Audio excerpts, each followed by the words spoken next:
Hello, ito na naman ako, Bulacan yung Toronto. At ngayon ay June 19, 2024, Wednesday around 5 p.m.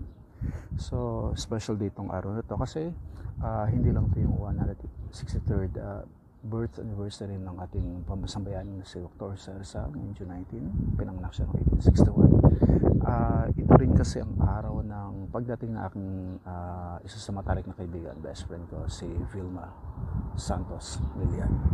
So ngayon ay first time niya makakarating dito sa Canada at hi. Nandito ako ngayon sa Etobicoke. Tulad ng sinabi ko kanina, susunduin kasi namin ang isa sa matalik kong kaibigan, si Vilma. So supposed to be 8:50 na lapag niya sa Toronto Airport. So ngayon naghihintay kami. So dadaan pa siya ng immigration and siguro abutin pa siya ng 1 hour kasi medyo mahaba yung pila doon. So ngayon naghihintay kami since ang Etobicoke is 10 minutes away lang mula sa airport. Kaya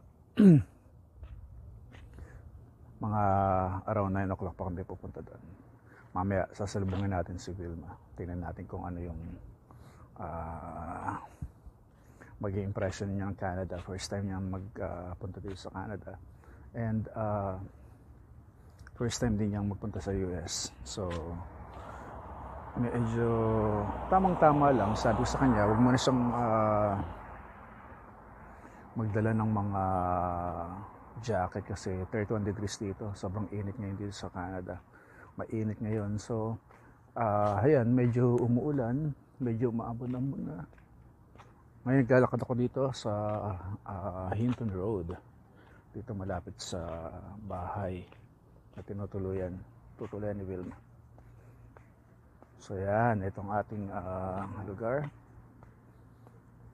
So mamaya ang plano namin ay sunduin si Vilma. Then after nun, gusto kong i-vlog kung paano yung unang tungtong niya sa Toronto, kung sa airport, ko anong gagawin niyang pagsalubong, kung paano siya sasalubungin, kung papatarpulin ba kami o magbibigay kami ng bulaklak o ano ba, may pa-welcome ba kami, hindi pa natin alam kung anong plano.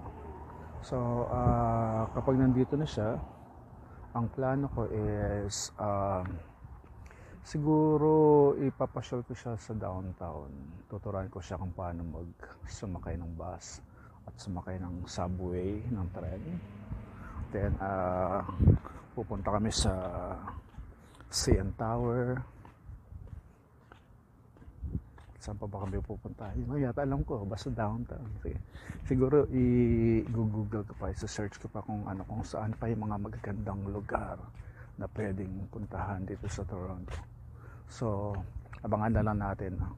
So i-document natin yan, i-vlog natin kung saan mga lugar na pupuntahan namin at kung mag-e-enjoy ba si Vilma dito sa Toronto, dito sa Ontario, Canada. So ayan, medyo malakas na ulan, babalik na ako sa bahay at sana ay makarating ng maluwalhati at safe dito sa Vilma. Okay.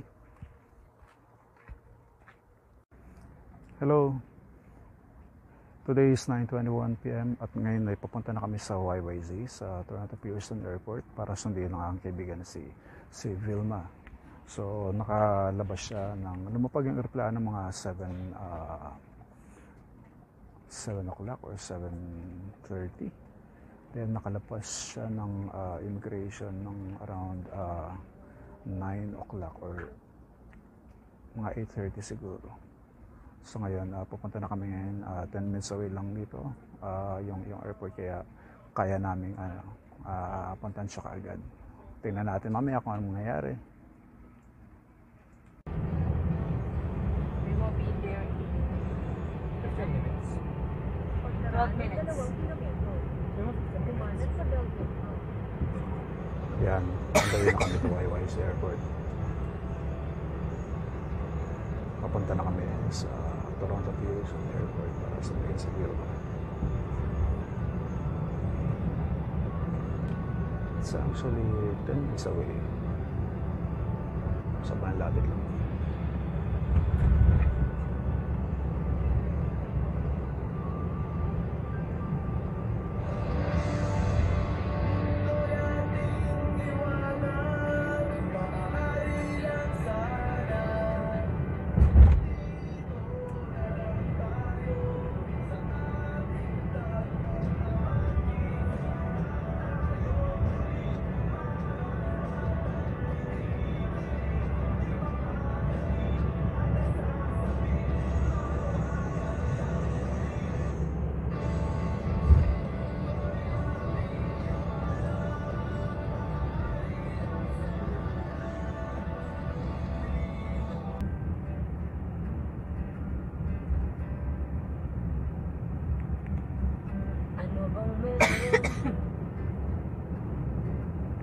Pwede mo ko kayang pansinin. Ay, naku, kotse na to. Pangit ba ko sa'yo paningin? Ano bang meron? Kailan mabalak na yung mag-New York? Kaya kong ibigay ang puso ko. Kaya sana ba pagkaraan ng 300 metro, gamitin ang daanan sa kanan upang pumanan.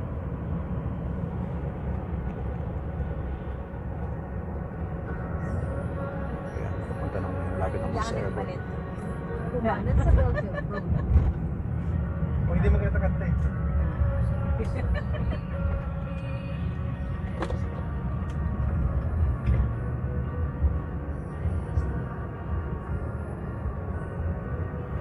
Pagkaraan ng 700 metro, kumaliwa sa Martin Road Road.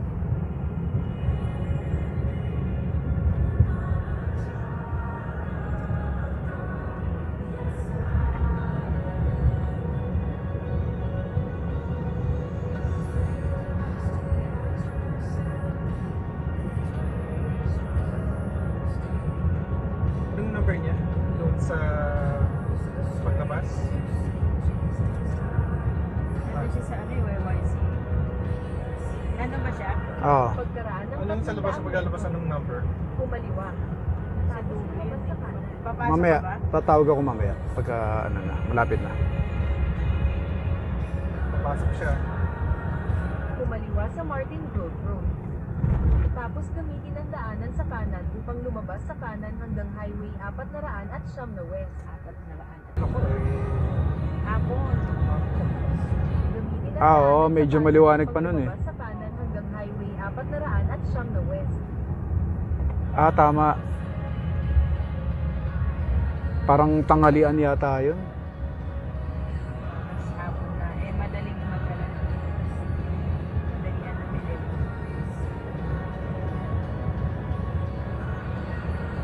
8 o'clock ako umalis sa New York eh.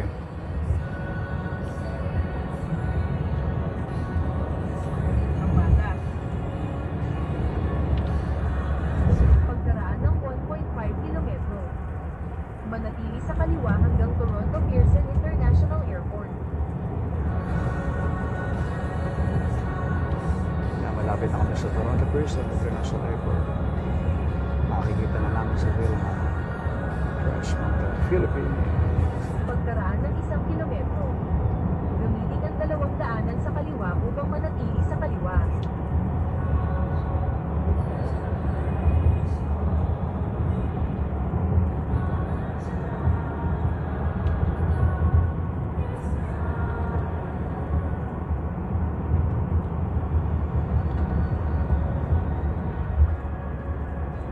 Ano na?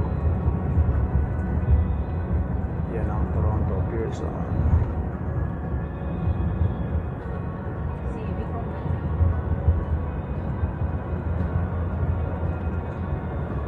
Manatili sa kaliwa hanggang Toronto Pearson International Airport. Pagkaraan ng 800 metro, Gamitin ang dalawang daanan sa kaliwa upang manatili sa kaliwa hanggang 1-3.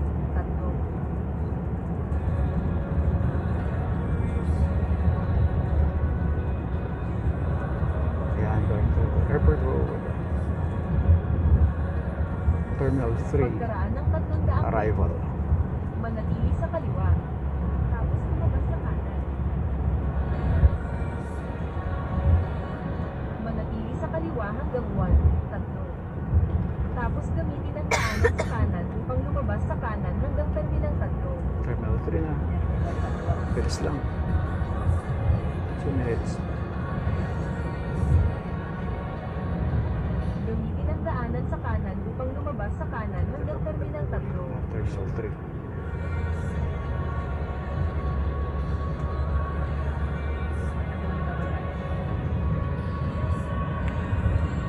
Yan ang airport. Yan ang airport area. Toronto Pearson. Yan, nandito na tayo sa Toronto Pearson Airport, YYZ. Para sa Cebu. Dito tayo sa Terminal 3 arrival.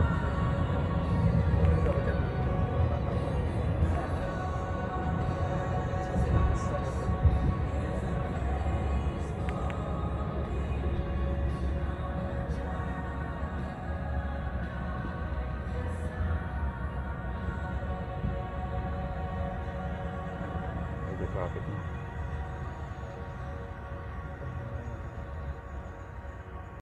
Hello, ngayon tayo ay nasa YYZ Airport na. Hindi ko pa malocate si Vilma, so hanapin ko siya, pupuntahan ko siya sa gate letter E. So, E. E. This is E. Yan ka na pala eh. Ay! Diba? Wait, picture tayo.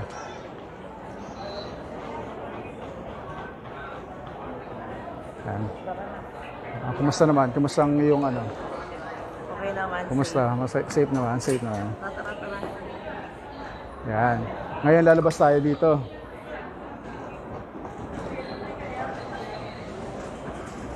Yan, lalabas na kami. Mainit. Dapat di ka na ganun.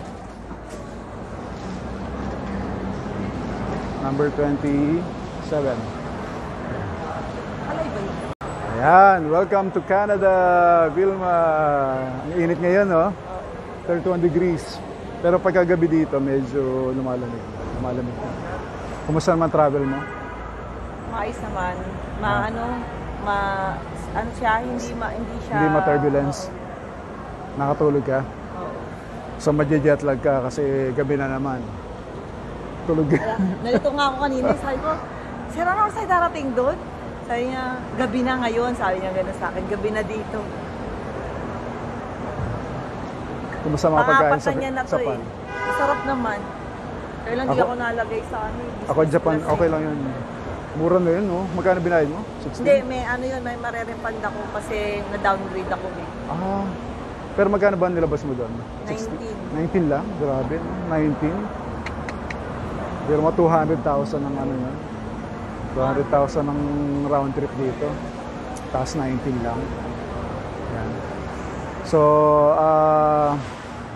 kamusta ng ano, itsura ng Canada? Wala pa ka, puro building. Hindi, ipapasyal kita sa ano. Bukas papasyal tayo sa downtown para ma-picture natin ano. Ngayon, mag-stay muna ako kila Joy para may kasama ko lang. Hindi ka ba nagugutom? Hindi naman, kumain kami sa plane. 6 o'clock. Mamaya mag-shop ka na lang. Hindi nga ako, Siya pa. naman, dumami yung kain ko kayo kasi usually di naman ako kumakain sa gabi. Bali kumain ako sa gabi. hindi pa ba nagsisink in na nandito ka na sa Canada? Think ko naman. Okay lang, hindi naman ano.